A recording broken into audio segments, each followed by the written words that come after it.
क्या किसान आंदोलनकारियों के साथ व्यवहार पर राज्य सरकार से ही अलग अलग स्वर सुनाई दे रहे हैं? एक रिपोर्ट देखिए। लहूलुहान किसान और बदजुबान अफसर। जो भी हो यहाँ से इससे कोई भी पैदावार किसी तरह का स्पष्ट कर देता हूँ, सर छोड़ देता हूँ। हाँ, कहाँ है सर? मैं ड्यूटी मैजिस्ट्रेट को लिखित में बता रहा हूँ। कितने लग कोई डाउट? कोई जाएगा इसको बीच करके सीधे उठा के मारना पीछे। करनाल में आंदोलन कर रहे किसानों को लेकर एसडीएम के इस रवैये को लेकर हरियाणा सरकार भी पलटी दिख रही है। मुख्यमंत्री कहते हैं शब्द गलत थे, इरादा सही। उप मुख्यमंत्री का दावा है कि कार्रवाई होगी। सख्ती करना तो उनका काम है, लेकिन शब्दों का चयन संभल के करना चाहिए। और जब लॉ एंड ऑर्डर को मेंटेन करने के लिए फोर्सेस काम करती हैं तो क्या क्या नहीं होता है, सारी शक्ति उपयोग की जाती है।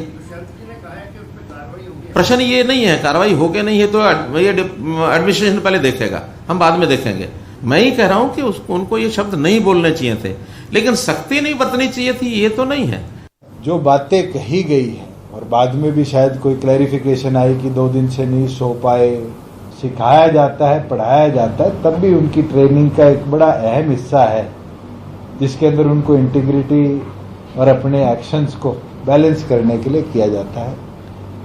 जरूर कार्रवाई होगी। इधर शनिवार को किसानों पर हुए लाठीचार्ज के बाद करनाल की अनाज मंडी में किसानों की महापंचायत हुई। उन किसानों को मंच पर बिठाया गया जो लाठीचार्ज में घायल हुए हैं। किसानों ने दावा किया कि पुलिस के लाठीचार्ज में एक किसान की मौत भी हो गई है। महापंचायत में एसडीएम पर हत्या का मुकदमा चलाने की मांग की गई।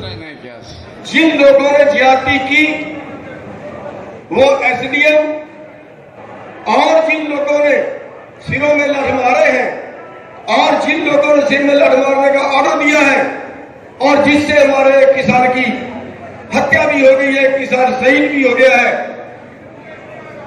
उनके ऊपर क्या कार्रवाई की जाए। उनके ऊपर कार्रवाई करवाने के लिए हमें क्या करना है, एक, और दूसरा इस आंदोलन में हमने अगला कदम क्या लेना है। दो, किस तरह से यहां के अधिकारी ऑर्डर दे रहे हैं कि लाठी पैरों में नहीं सिर फूटना चाहिए, तो ये तो अधिकारी, इनकी तो जांच होनी चाहिए कि कहां से हैं।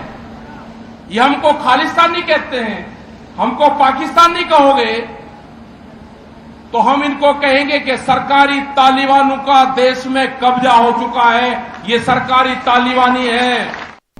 लेकिन हरियाणा सरकार के अलावा प्रशासन का रुख भी अपने अफसर को लेकर नर्म है। करनाल के डीएम निशांत यादव ने एसडीएम आयुष सिन्हा के शब्द चयन पर खेद जताया, मगर कहा कि वो एक संजीदा अफसर हैं और उनके इरादे ठीक थे। सर्वप्रथम तो चूंकि उस वीडियो की जो लैंग्वेज है वो, उसमें कुछ शब्द ऐसे हैं जो नहीं होने चाहिए थे, और उसमें इस वजह से प्रशासन का करनाल में मुखिया होने के नाते उन वर्ड्स पे मैं खेद प्रकट करता हूं। सिंसियर ऑफिसर हैं, अपराइट ऑफिसर हैं, और हीट ऑफ द मोमेंट में जब ब्रीफिंग कर रहे थे तो उनसे वो कुछ शब्द निकले जो नहीं निकलने चाहिए थे। अब सवाल है दुष्यंत चौटाला क्या करेंगे? अफसर के खिलाफ कार्रवाई के उनके आश्वासन का क्या होगा? और क्या हरियाणा के किसान इस दमन के बाद आंदोलन और तेज नहीं करेंगे? बंगाल के विधानसभा चुनाव में संयुक्त किसान मोर्चा के लीडर्स ने कलकत्ता और बंगाल के अलग इलाकों में जाकर भाजपा के खिलाफ विरोध प्रदर्शन किया था और भाजपा वहां पर सत्ता में नहीं आ पाई थी।